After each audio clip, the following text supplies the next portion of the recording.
This video was made possible by Skillshare. Churchill was a man with many talents. He was an artist, a butterfly enthusiast, and he had an unpublished manuscript about aliens. Clearly, he was a man with an insatiable thirst for knowledge.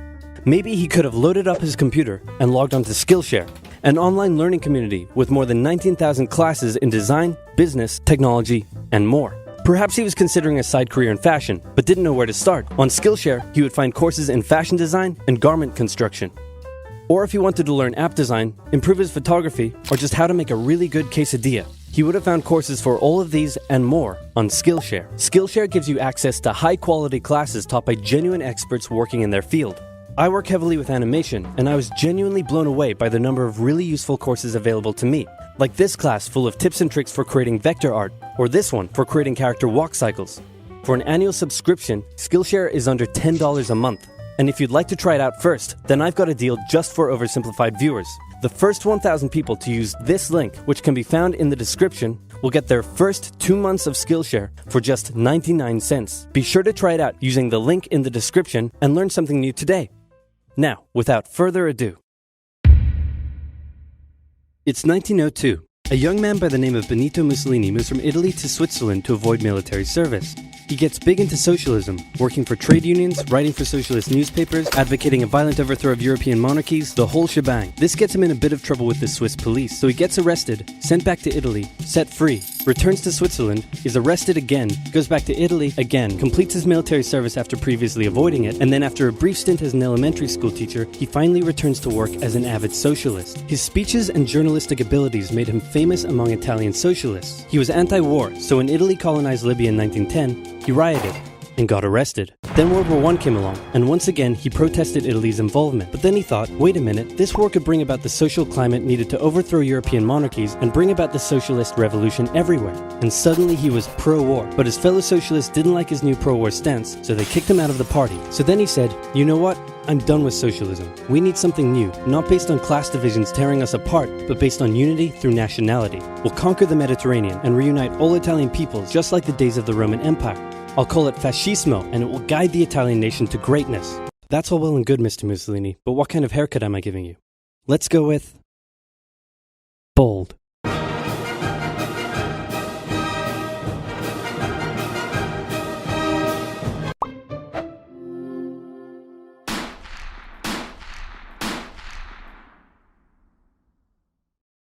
Italy had been on the winner's side in World War I, and they hoped they were going to get a lot out of it, but in the end, they only got a little, and they felt cheated. On top of that, a bad economy and weak governments meant that the Italian people were a little unhappy. So when Mussolini came along and said that he could fix everything, his fascist movement gained a lot of support. In 1922, he went to the king and said, make me prime minister, or I'll make me prime minister. And the king said, you and what army?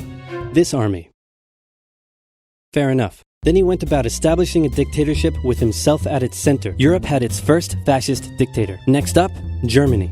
Germany had been on the loser's side, and they got absolutely wrecked by the Treaty of Versailles. They lost territory, had to demilitarize the Rhineland, had to reduce their army to just 100,000 men, couldn't have an air force, had to pay the Allies a huge amount of money that it didn't have, and a new rule was established that every Englishman withheld the right to walk into the center of Berlin, pick out any German they wanted, and spank the hell out of them. I made that last one up, but it helps you understand how all this felt to Germans. On top of that, a bad economy and weak governments meant that when a small angry man with a silly mustache came along and said that he could fix everything, the German people loved it. Hitler had been a soldier during World War I, and he was crazy patriotic, and nobody was madder than him about Germany's humiliation. He helped start a new political party, and in 1923 attempted a march on Munich with his boys.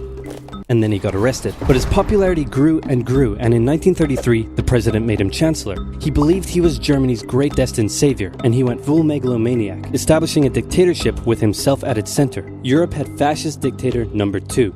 Hitler and Mussolini had a lot of the same ideas, but more importantly, they had the same enemies, and they started to get along. Anyone else want to be friends? Franco? No? You good? I do. Who's that? It's Japan, and they've taken over northern China. Let's rewind a bit.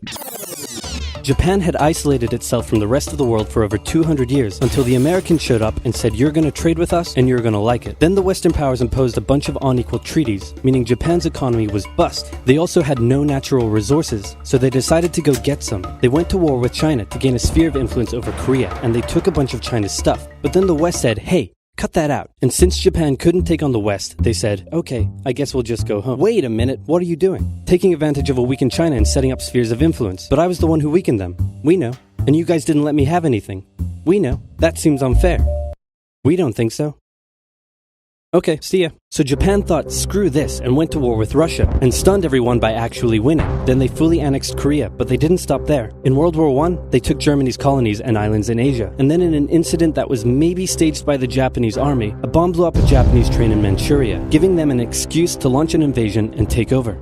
So here's the situation. Nazi Germany, Fascist Italy, and Japan all believe they're racially superior, all feel hostility towards the Allies, and all want to militarize and take over more stuff. And so they did. Let's start with Germany. Hitler hated the Treaty of Versailles, and now he was ready to begin undoing it. In complete violation of the treaty, the first Luftwaffe squadrons were set up, conscription was introduced, and he pimped up his army. The Allies did nothing. Then Hitler sent his army back into the demilitarized Rhineland, giving orders to immediately retreat if the Allies showed up. The Allies did nothing. With his military re-strengthened, he could now move on to step 2.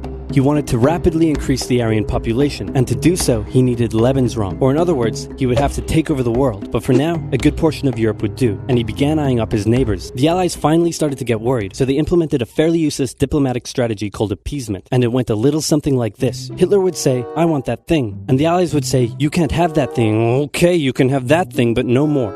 I want that thing. And repeat. In 1938, Hitler's army marched into Austria and just took it, with no resistance. Boom, this is Germany now. Next, he demanded to be given the Sudetenland, an area of Czechoslovakia with many ethnic Germans. The Allies held a meeting with Hitler in Munich and said, look, we're going to give you what... Hang on, this meeting is about my territory. Shouldn't I come to the meeting too? Anyway, we're going to give you what you want. Really? Yeah. Just like that? Yep. What's the catch? Just sign this piece of paper promising you won't invade the rest of Czechoslovakia. Okay. Then Chamberlain returned home victorious, waving his signed piece of paper in the air, declaring crisis to be averted and the continuation of world peace, and we built a statue of Chamberlain in his honor, and every day on the 30th of September we celebrate Chamberlain Day. Hitler's invading the rest of Czechoslovakia. What? He's invading the rest of Czechoslovakia. Oh. You lied to me. What do you expect? I'm Hitler. Not to be outdone, Mussolini also wanted to get in on the action. He thought to himself, isn't there a not yet colonized nation somewhere which is so underdeveloped that the people would be defending themselves against our tanks with literal bows and arrows and wooden spears? Oh, there is? Fantastic. And so he took it. Italy also wanted to control the entrance to the Adriatic Sea, so they occupied Albania. Then, in another incident which was maybe staged by the Japanese, gunfire was exchanged by Japanese and Chinese troops at the Marco Polo Bridge, and the Japanese launched yet another invasion against China. They swept through Beijing and Shanghai, and then advanced through the Yangtze Valley to China's then capital, Nanking. It was here that saw the worst of Japan's shocking atrocities committed against the Chinese people. Back in Europe, Germany and Italy made their relationship status official by signing the Pact of Steel. Then, Hitler turned his eyes towards Poland and the hated Polish corridor, splitting Germany in two. At this point, the Allies really had to put their foot down, and they warned him that an invasion of Poland would mean war. Hitler had planned to continue his advance eastward, but he didn't want to end up fighting a war on two fronts. So for now, he made an alliance with Stalin, saying, how about we both invade Poland and split it between the two of us, and I definitely won't not refrain from not betraying you sometime in the future. Sounds good. This new alliance stunned the West. On the 1st of September 1939, German troops entered Poland, and Britain and France declared war on Germany. The Poles fought hard, but they were no match for the two giants crashing down on them from either side. Then came a period known as the Phony War, where everyone just sort of sat around not doing much. The French had launched a small invasion into the Saarland, but they maintained mostly defensive positions, and after a while decided to just turn around and call it a day. Speaking of France, the French were still super proud of their victory in World War I, and they hadn't really moved on from it. They still used horses, they dispatched messages by motorbike instead of using radio, orders from the commander-in-chief were usually pretty vague, and the troops were rarely inspected. They built a line of defenses along their German border, but didn't bother extending it all the way to the Channel, and they wouldn't launch artillery strikes against Germany out of fear of being retaliated against. In a war, they didn't want to attack the enemy. And at first the UK wasn't much better. Chamberlain still naively hoped that the war could be ended diplomatically. Instead of bombing raids, the RAF dropped propaganda leaflets over German cities, which one air marshal said likely did nothing but provide the continent with toilet paper for the duration of the war. They also only sent 200,000 men to France, while the French had mobilized millions. Both Britain and France wanted to avoid a repeat of the First World War, and so they wanted to keep the war as far from home as possible. So they turned their eyes north, towards Norway.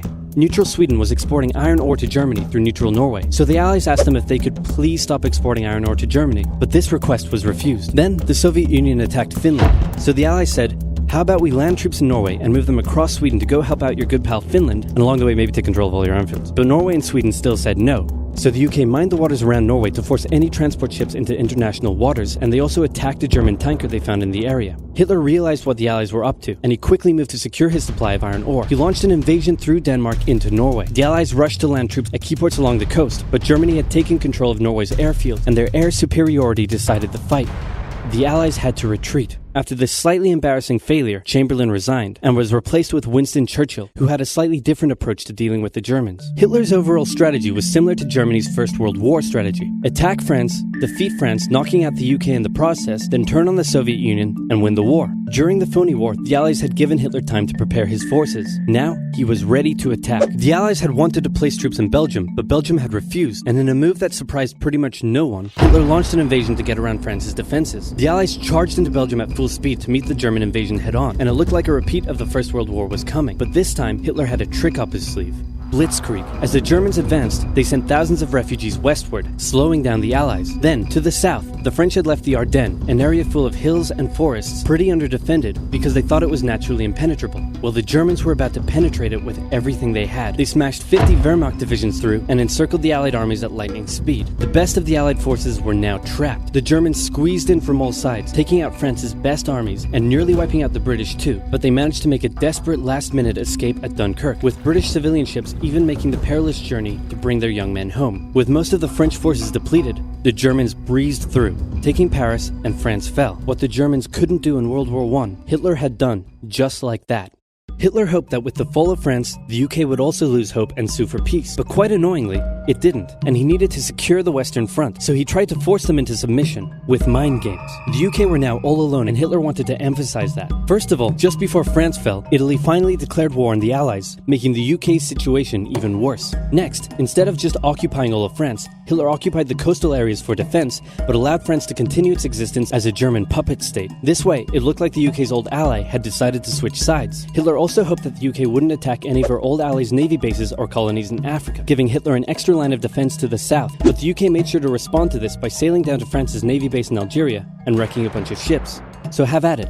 Hitler then began laying down plans for an invasion of Great Britain. Before German troops could land on British soil, he would first need air and naval superiority across the Channel. Waves of German bombers came, while the completely outnumbered RAF worked bravely around the clock in an attempt to quell the German attacks. At first, the Luftwaffe targeted British ports and coastal facilities. Then it attacked RAF bases, crippling the RAF's ability to defend the nation. And it looked like Hitler's Great British invasion was coming. But then, Churchill ordered a small, pretty insignificant bombing raid over Berlin. It didn't do much damage, but Hitler was furious, and he immediately ordered the Luftwaffe to refocus its attacks on civilian targets in London. Children were sent off to the countryside away from their parents to avoid danger, and frequent trips to air raid shelters became a daily occurrence. But British morale held firm. Smiling, knitting, lounging casually, these people have balls of steel. This refocusing on London also gave the RAF breathing space to reorganize, so Hitler kind of shot himself in the foot there. Just the foot for now. Finally, the Luftwaffe sent one massive all-out attack on London, and the RAF successfully repelled it, destroying many of the German aircraft and placing air superiority firmly in British hands. Hitler's invasion had to be postponed, but the bombing of British cities continued for some time.